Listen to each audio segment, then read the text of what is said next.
The 2022 Project Play Summit will be resuming momentarily. Please make your way back to the seats.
Seats.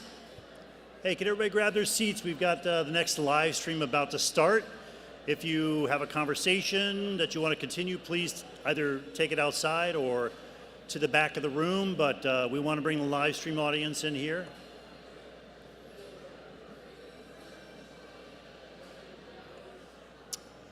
All right, take your seats, please.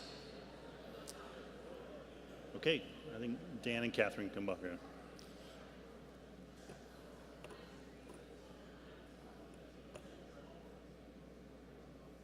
Okay, I'm going to turn it over to my boss, Dan Porterfield, and he will introduce this next session. Thank you, Tom, and welcome everybody. I'm Dan Porterfield, the president and CEO of the Aspen Institute. Since, Tom, you said I was your boss, I guess I think you and your team deserve not just a round of applause, but a raise, because you've done some amazing things today. Thank you so much.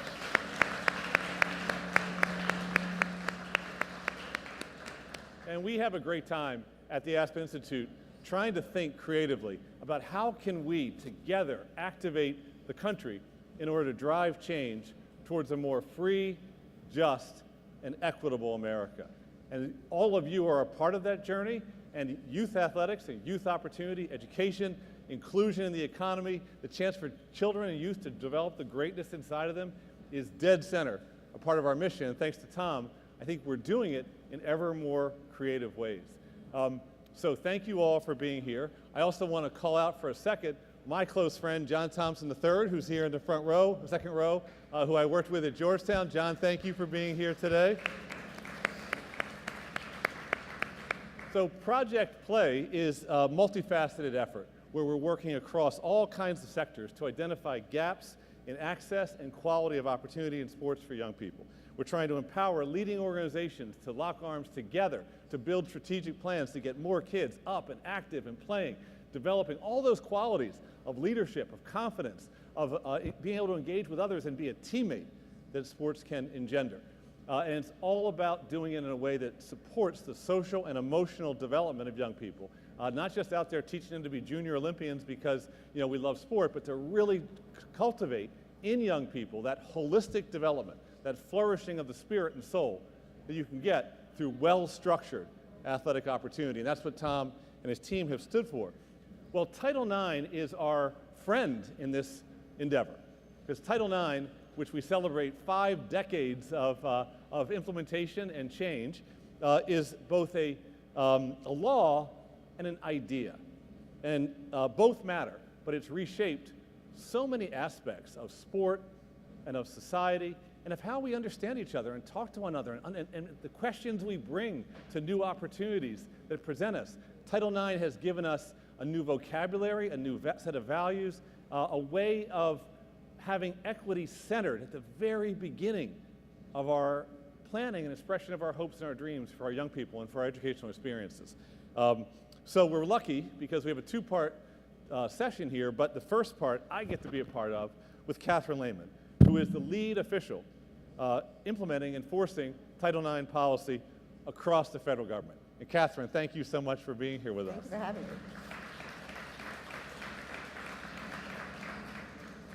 So let me start for a second also by saying that our second panel discussion will be Louise Radnofsky of the Wall Street Journal, who will explore the challenges and opportunities that lie ahead for girls with Carissa Niehoff, who's the top official in high school sports, Ariel Atkins, WNBA star and gold medalist, and by the way, WNBA Mystics won the championship a couple years ago, so the national champion Mystics. And then on stage will be Sheila Johnson, who is a visionary, an artist, a creator, a humanitarian, and a professional sports owner. So this will be a lot of fun, part two, but Catherine, you're part one. Thank you for being here today. Well, thanks for having me. So let me ask you this. You have, why don't you tell us in your words, what is Title IX to you? Well, first, let me just say thank you all for joining us. I hope I'm not wrecking you with my mic. And Title IX for me is what I hope it is for all of us, which is a congressional guarantee and promise that all students will be able to enjoy educational opportunity without discrimination, including with respect to sports, but not only with respect to sports. And that is transformative in my lifetime. As we mentioned, this is the 50th anniversary of Title IX. It meant that I have grown up my entire life with that expectation of what schooling should mean and what equality should be. And I am very grateful to have lived that and to be able to see my daughters continue to live that as well.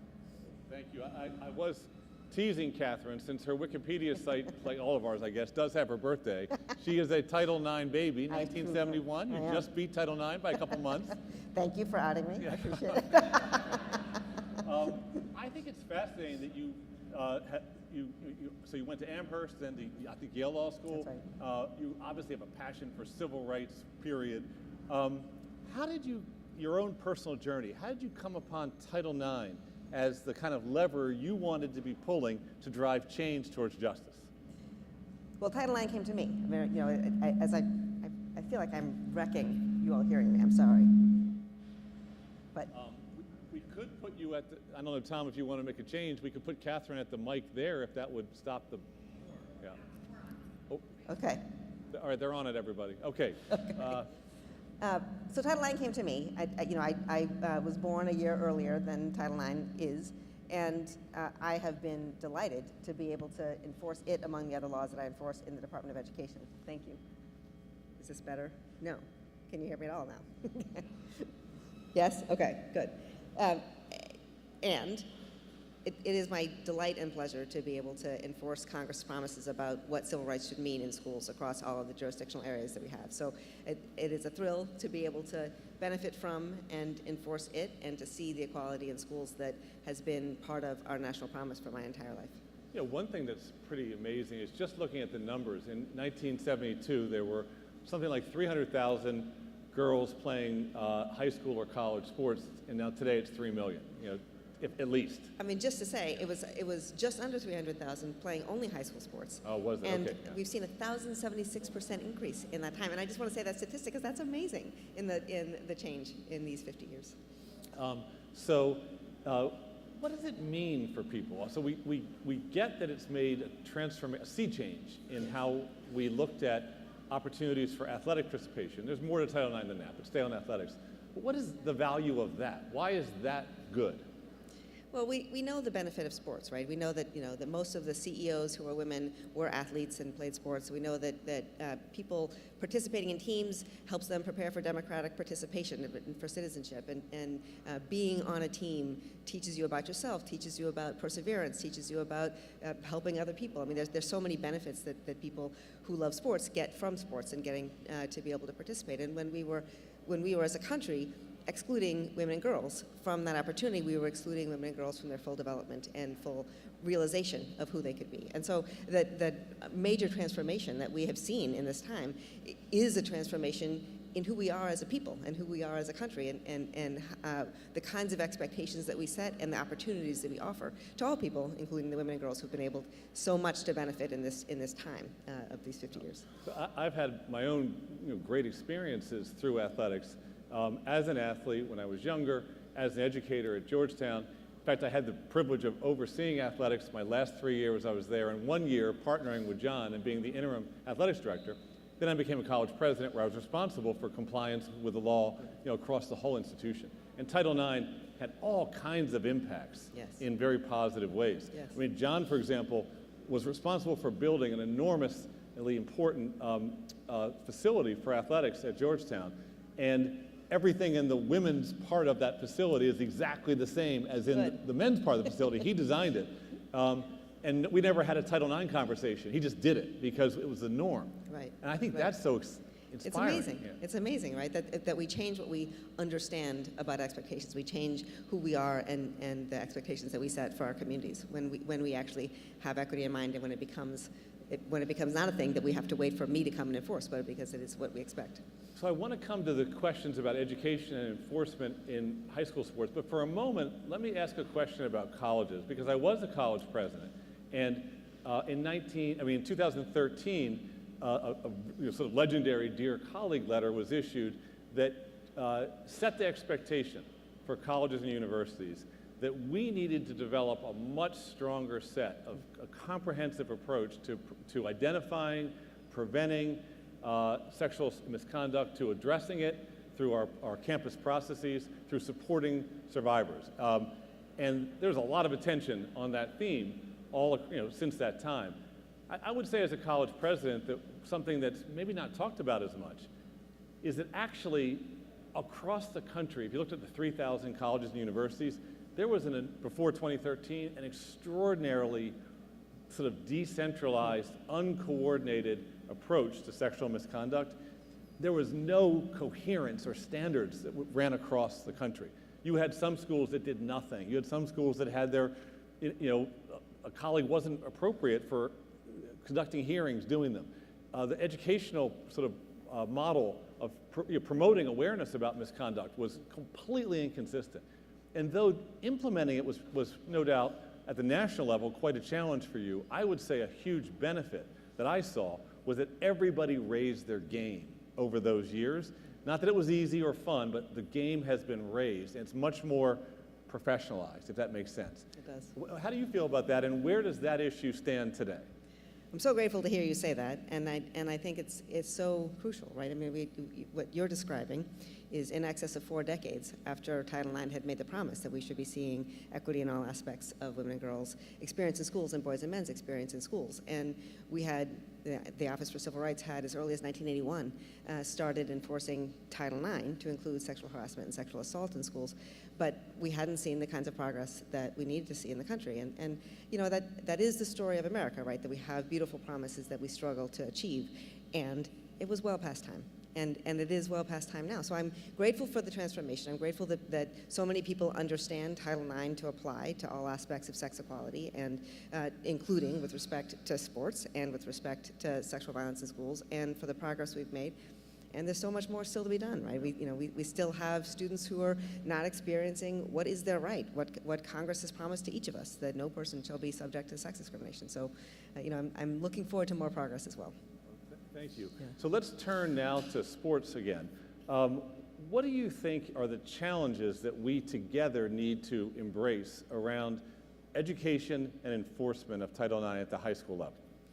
Well, the key challenge is that there should be no kid who wants to play sports who is excluded from a team. There should be no kid who experiences athletic opportunity in a school in a way that diminishes that kid. And that's true in high school, that's true in elementary school, that's true in college, right?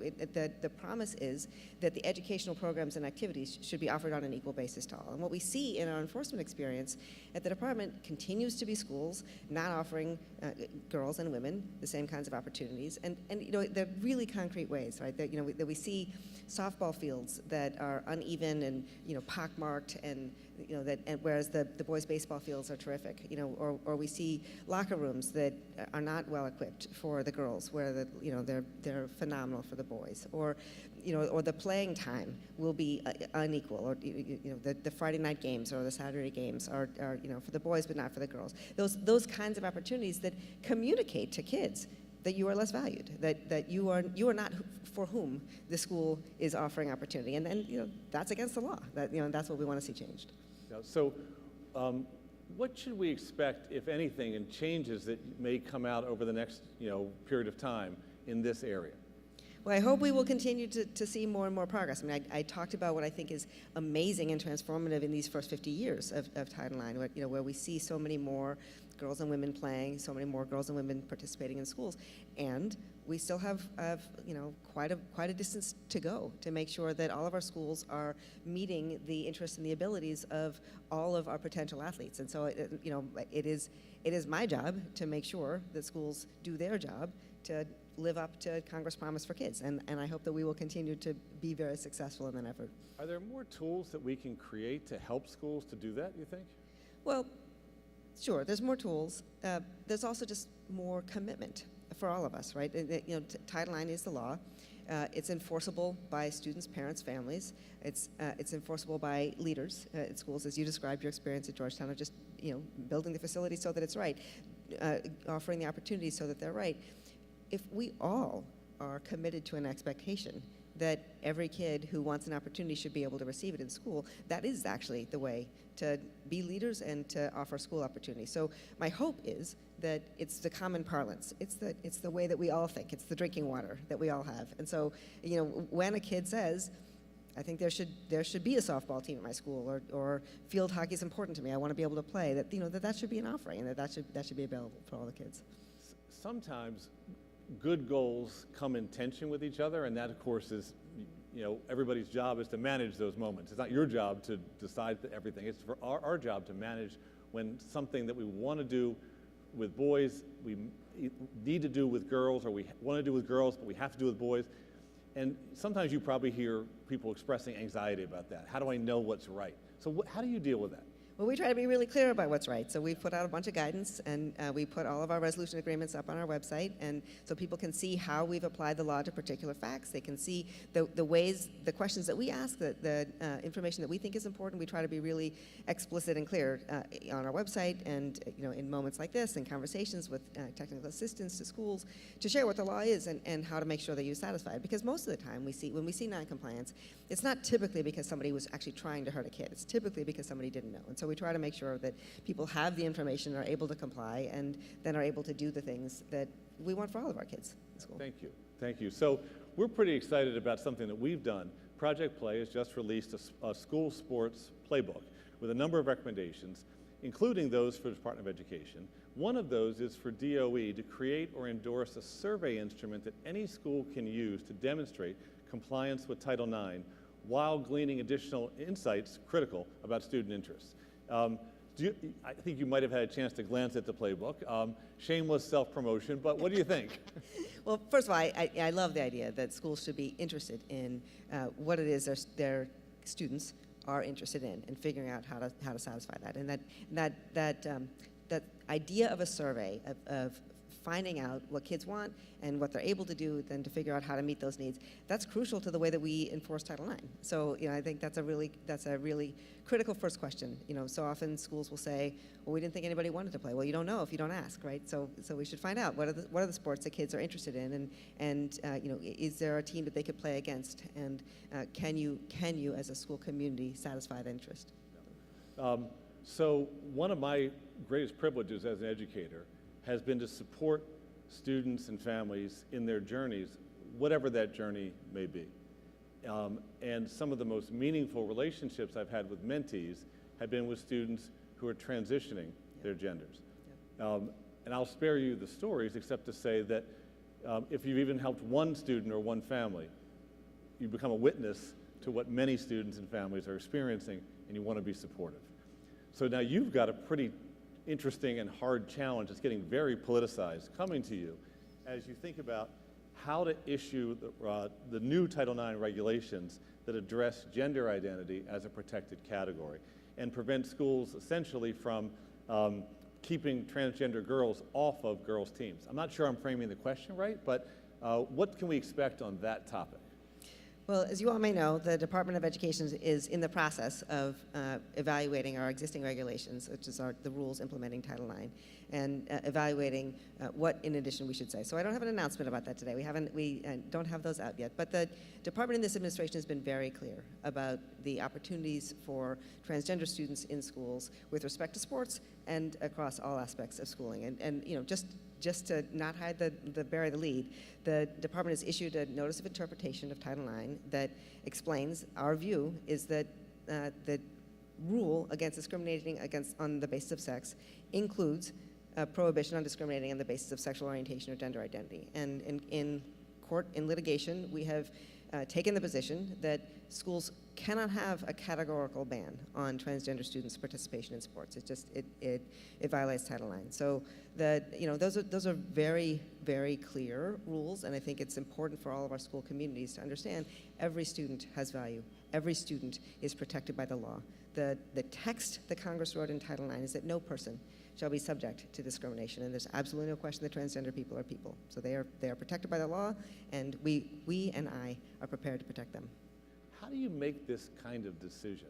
Like, what goes into the process of coming out with your best judgment about how to proceed? So much listening, so much research, so much review of cases, so much review of people's experience in schools, and we listen to people, at every level of education and with every relationship to education: parents, students, educators, administrators, lawyers, campus presidents, school deans, everybody who can be impacted by the work that we do. We're interested in their views because we want to make sure that the law and our enforcement of the law actually works for people who are in school communities.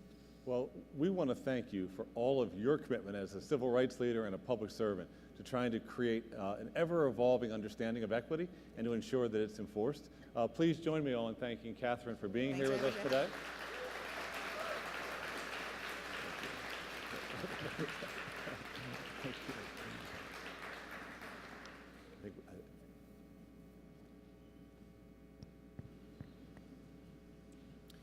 Hi, I'm Jennifer Paulette with ESPN, and I'm so happy to be here today and be a sponsor of this amazing event. At ESPN, we are so proud to celebrate this incredible milestone through our 50/50 initiative, which highlights the civil rights journey of women across sports and the cultural landscape. 50/50 will feature groundbreaking content, including 37 Words, a 4-part documentary series chronicling the hard-fought battle of equal rights in education and athletics. And that's from award-winning directors Don Porter and Nicole Noonan. We will also present Dream On, which is the story of the 1996 U.S. Women's Olympic basketball team. And that's actually our first multi-part 30 for 30 featuring a women-centric story. And there's so much more content, experiences, and surprises from across ESPN and the Walt Disney Company. And so we hope you tune in June and throughout the summer to be inspired. And while we are so incredibly proud and humbled to share these incredible stories, we know that we have a long way to go to create true equity in sports, and that starts with our youth. So 9 years ago, ESPN teamed up with the Women's Sports Foundation to launch Sports for Life, which is aimed at getting girls of color who are disproportionately have access into sports. Since that time, we've enabled 69,000 girls the ability to not only play, but to develop skills that they can carry through their lifelong. So, in short, through our 50/50 initiative and beyond, we are so proud to use our resources, our platforms, and our pretty wide reach at ESPN and the Walt Disney Company to empower girls and women through sports.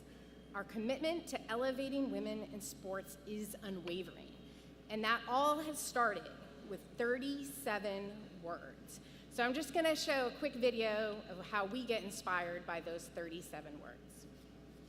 No person in the United States shall, on the basis of sex, be excluded from participation in, be denied the benefits of, or be subjected to discrimination under any education program or activity receiving federal financial assistance.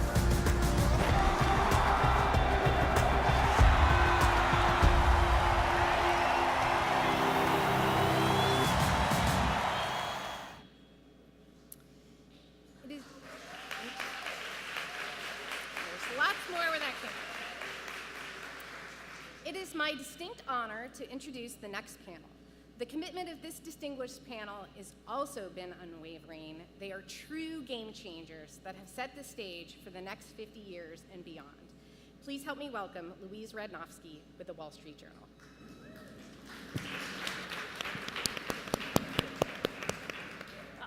This is a really great panel for me to be able to interview.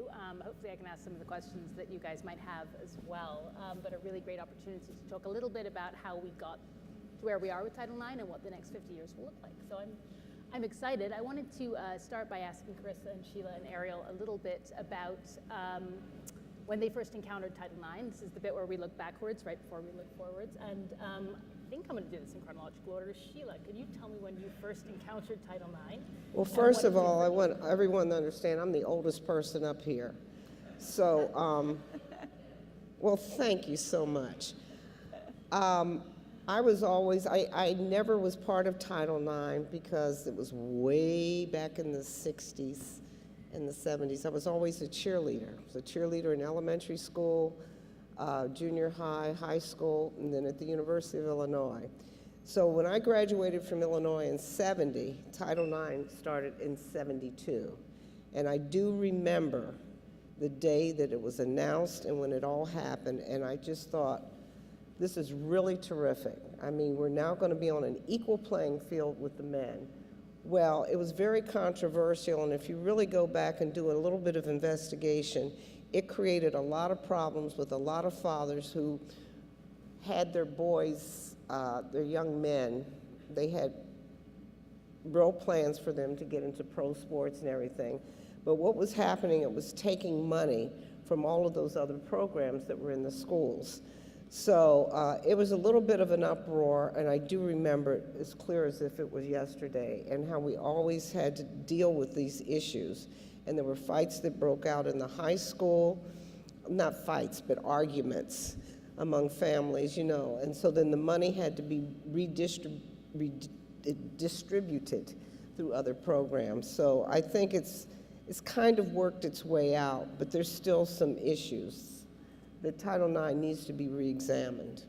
We will get right to those issues, but Carissa, I think if I understood this right, you were 6 when Title IX passed. So did you see the differences for you? Do you have a sense of what might have been Yeah, a little bit. changed? I'm second oldest, so I'm 56. So I was 6 when Title IX was passed.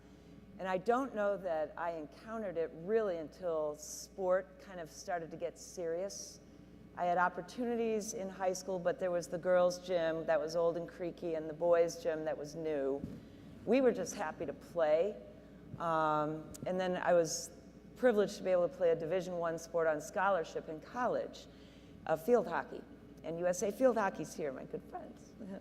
But we had 4 women that had scholarship opportunities, where the football team at this university that did not do as well as the field hockey team had 70. And they had a different travel schedule, and they're on airplanes, and they had dining hours. And then I started to realize, even though we were just so privileged and excited to play, that something wasn't fair. And I was becoming an adult, going into education. I thought, I need to pay attention to this and use what I'm experiencing and seeing, and the people who are my mentors and role models, I needed to learn from them. And then say, now what do I do with that torch? So the years have gone fast, but I agree, there's more to be done. Mm-hmm.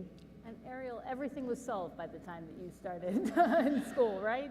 Well, I don't know if everything's been solved, but I definitely encountered Title IX at my university, at the University of Texas, and I didn't really think about it until I was trying to figure out how we didn't have some sports that competed in D1, and we had to have intramural sports for other teams, and I was just really confused as why we couldn't all just be D1, and then that's when they started to explain to me, and I started kind of studying up a little bit on Title IX. So that's honestly my first encounter with it. And when you studied up on Title IX, were you able to argue using it? It was just more of me researching and being in awe of the fact that we even had to create something like that in the first place. Mm-hmm. Can I also mention something? Once I became owner of the Mystics, and this is now, there are real problems. The facilities were so unequal. When I picked up the Mystics, and I remember the day that they were doing the transfer over, and I became part of Monumental Sports, I said, well, where are the Mystics' locker rooms? They had no locker room. You didn't know that, did you? I did not. You did not know that. So I was given a storage facility, and with my own money was able to create a real locker room for the Mystics, which is now Georgetown uses it. Okay. So fast forward, we now have an event center, but just even taking over the team, and even with the WNBA, there's still unequal facilities that are still going on, and it's still an ongoing problem. And I hope I don't get my head handed to me for saying that. But we have got to keep working on this. Just because Title IX is here, there's still a lot of unequal areas that we have got to continue to work on, and we've got to be very cognizant of that. I mean, don't think it's over. And you know, I'm so proud of my team because we've been able to put the foundation in there, and they can stand on the shoulders of the people that started Title IX and have the foundation of Title IX, but they cannot become complacent because we still have a long way to go. I mean, speaking of not being complacent, do you think Title IX can survive the next 50 years? If we keep watching it, and I think we the people that are in charge, it's the NCAA, everything, we've got to keep reminding them. And if we see something wrong, it was just like with the NCAA finals and the young lady out in Oregon, when she saw the fitness facilities, and she spoke up, and it made the news. We have got to keep doing that, and that's what's important. Do not become complacent. Speaking up is one way of doing it. Carissa, do you see other ways where Title IX could be strengthened right now? Well, I do. I think speaking up, but also educating, and not looking at it as strictly a women in sports issue. This is about access to education, access to opportunities in any institution receiving federal funds. Recent data shows that right now, the number of women who matriculate to medical and law schools have actually surpassed men. So that's good news. But we still have, at the grassroots level, a lot of education that needs to be done, and a lot of the program improvement at that level, so that we grow up learning, we grow up in an environment that already has Title IX taken care of. But it's going to be an ongoing journey. It's something that, I use the analogy of passing a torch. We can't put that torch down. I was on the flight in, and the flight attendant was probably my age, maybe younger, but of the ilk, and she saw the pin, and she said, "What's that 9? What's that Title IX thing?" And I thought, wow, you're probably close to my age. That's alarming. So we've got to do a better job with the messaging, celebrating, and then digging into where the work lies. Ariel, do you feel like your teammates or your rivals think a lot about Title IX now? Obviously, you're in a professional sports environment. You're not in education anymore, but you all came up through a system that was shaped by it. Yeah, definitely. I mean, we watched the Spirit play here the other day, and the NWSL is a big part of it, and I think the WNBA too. I think you constantly see us speaking out about inequities when it comes to, be it our travel, the facilities. I mean, we're thankful to be a part of an organization that's continuously fighting for the uptick of the WNBA, but you've got other people surrounding the WNBA that don't see it as a necessity, and I think we're constantly putting our foot down and saying this is unacceptable. And how did you end up in basketball? Was that a sport that you just loved and were drawn to? Was that the sport that was available? Well, it was the sport that I was best at, for one. I tried a lot of different things, and basketball, stuck with it. But it's obviously it's one of the most accessible sports. All you need is a ball. And I think that's one of the things when we talk about underprivileged youth and we talk about youth sports, and we need to talk about how to make other sports accessible. You talk about golf, lacrosse, all these sports that need very specific equipment. I never thought about playing any of those sports. So it's really just a matter of what was accessible and what I was good at. So. I'm really interested in the opportunities that are currently available and the way that Title IX operates, and particularly in high schools, Chris. You know, that girls and boys play separately, that is how we're approaching this idea of equal access. And in some places, they play different sports as well. Do you think this works? Do you think there are opportunities for this to change? Do you think this could change in time and tackle football, America's sport, could be something that girls are playing? So that's an interesting question about boys and girls separately. Sport is defined by nature, by gender. And you know, in the first part of the panel, there was conversation around the Department of Education, OCR, language around discrimination, around gender identity. And we're certainly facing this in every state across the country. Our 51 associations, which are the 50 states and Washington, D.C., which has their own association, all really being challenged by how to respond to transgender or non-binary participation. So do I see the future based on gender as mattering? Absolutely, because there's science around biological development. However, when we talk about access to opportunities and we talk about gender participation and inclusion, one of the things we like to say is, let's talk about the age that we're talking about.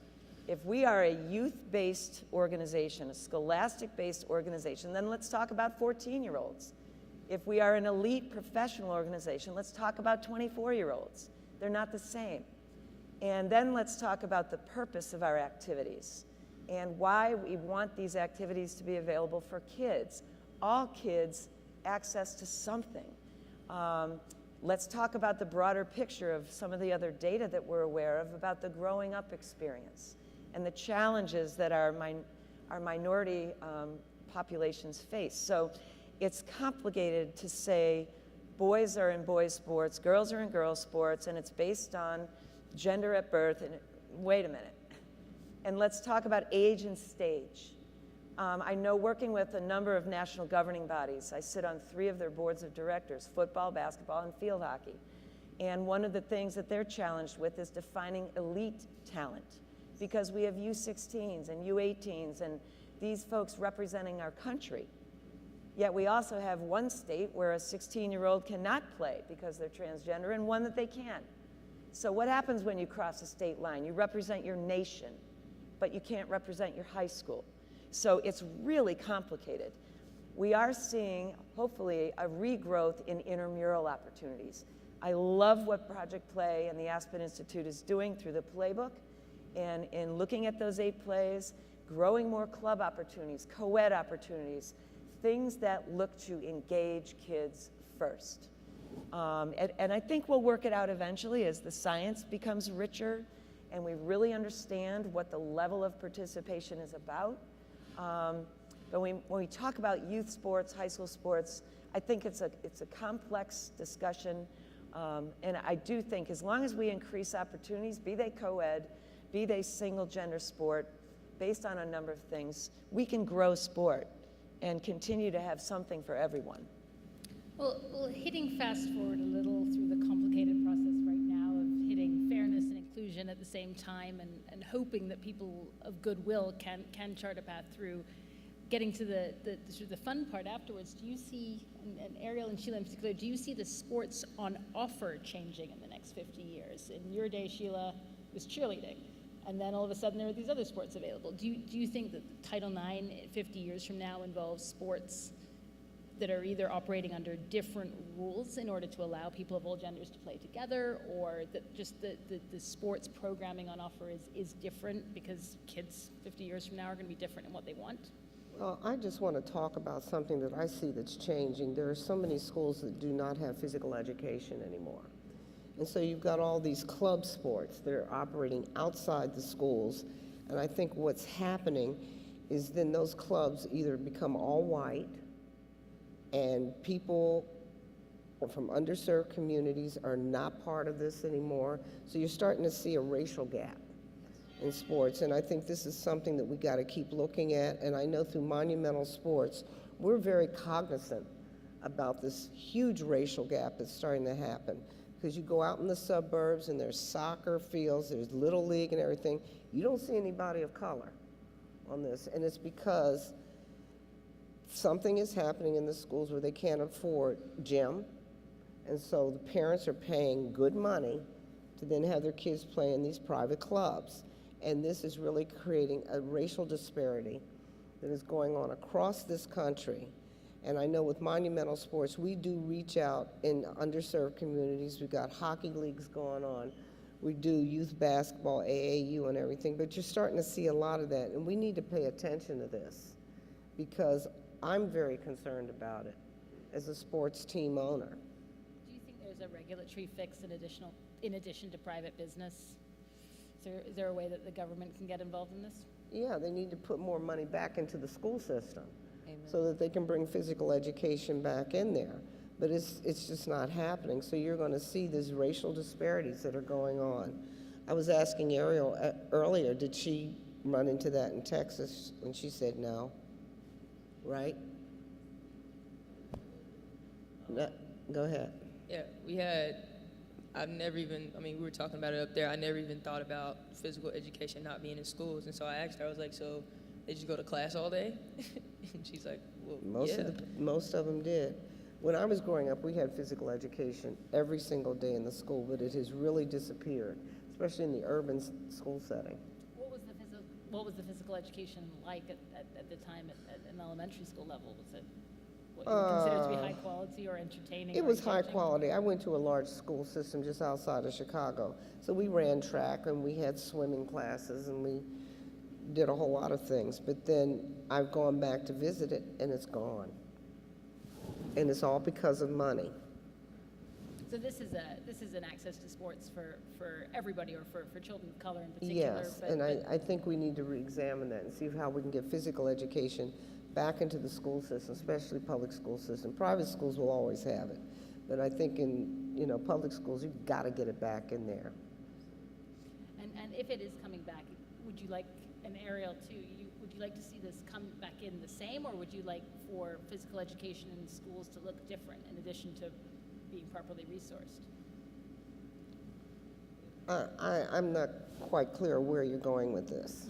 What do you mean? If you could design physical education from scratch, if resources weren't an issue, but you wanted to make sure that it was something that appealed to children of all genders, what would you do? What would you program? If I were to program, I would first take the whole program. I would put nutrition in there to help the kids with that. And they can run track. They can play basketball. I mean, you can do everything. You don't have to change that much. You just need to bring it back into the schools. And it could be boys, girls. My son went to private school, and they were both boys and girls on the same sports. My son didn't like it, but that's the way it was. You think he learned something from it after the fact? Not to Did put he your son on learn? the spot. No, he just got frustrated, and he says, she's getting her hair braided back at the soccer post, but that's all that's going on. I was actually a phys ed teacher and would love to comment on that. I think access to phys ed is about access to wellness. Yes. And that's what we need to do when we bring something that's been called physical education back. It's really got to be a wellness approach. And we've lost some national momentum, and I agree with Sheila 100%. The resources have disappeared, and we scrape every year as a profession. We've started to look better internally as a profession as well, to look at the folks who are our educational leaders within the wellness space. We need to talk about all aspects of lifelong approaches to fitness, wellness, mental and emotional, and that's key right now. The mental, emotional wellness in our kids is in trouble. And that has got to be owned by someone in the school system, because that's the one place all kids have to go. And while we have them, we've got to take care of them. And the physical education and health and wellness programs have to do it and do it better, and they need help. Exactly, and I think there's just ways of doing this. There's nothing wrong with starting the school day. It could be yoga. It could be just sitting there and meditating. But this is something that I've been talking with Dan Porterfield and the board. I'm hoping that the Aspen Institute really takes this whole health and mental health wellness program. We really want to study this and bring it to the forefront, because this is where we're really falling apart. Yes, athleticism, all the fitness programs are great, and I think they all help us. When you take sports out of the school system, you're going to see a cognitive and mental decline, and it's happening across the board. These kids need an outlet. They need somewhere where they can do mind, body, spirit, work it out on a soccer field, on a basketball court. You take it away, what else are they going to do? They're going to run the streets. They're going to get in trouble. We are underestimating the importance of sports. You know, and Title IX needs to play a stronger role in this. Yes, we're talking about Title IX. It's more than that. We've got some other issues that we have got to address. Title IX can take this on, and we can broaden what does Title IX do? Where are we going to go with this? How can we really talk on these issues of mental health? So let's just not box Title IX, say it's just Title IX. It's more than that. Well, I'll let Ariel have the last word on that. Do you think that if Title IX were different, then the WNBA would be different? Do you think that a stronger Title IX would make professional sports for women stronger? Yes. I mean, in the short answer, I mean, they said everything that honestly needed to be said. But like I said earlier, you hear us talking about the inequities that we have to deal with. One of the main things is surrounding travel, just because of how our season is. So in a short answer, yes. Yeah, it's educating. I mean, the WNBA is so important, but they always, at the end of an NBA season, you know, we're fighting to get more media recognition, you know, and they're constantly, you know, I brought it up earlier, John, don't get on me about this, but facilities. We have been able to correct our facilities here in Washington, D.C., but other teams are still struggling. Well, thank you very much. This has been really informative. I'm glad we got to have the conversation. All right, thank you. Thank you. Good.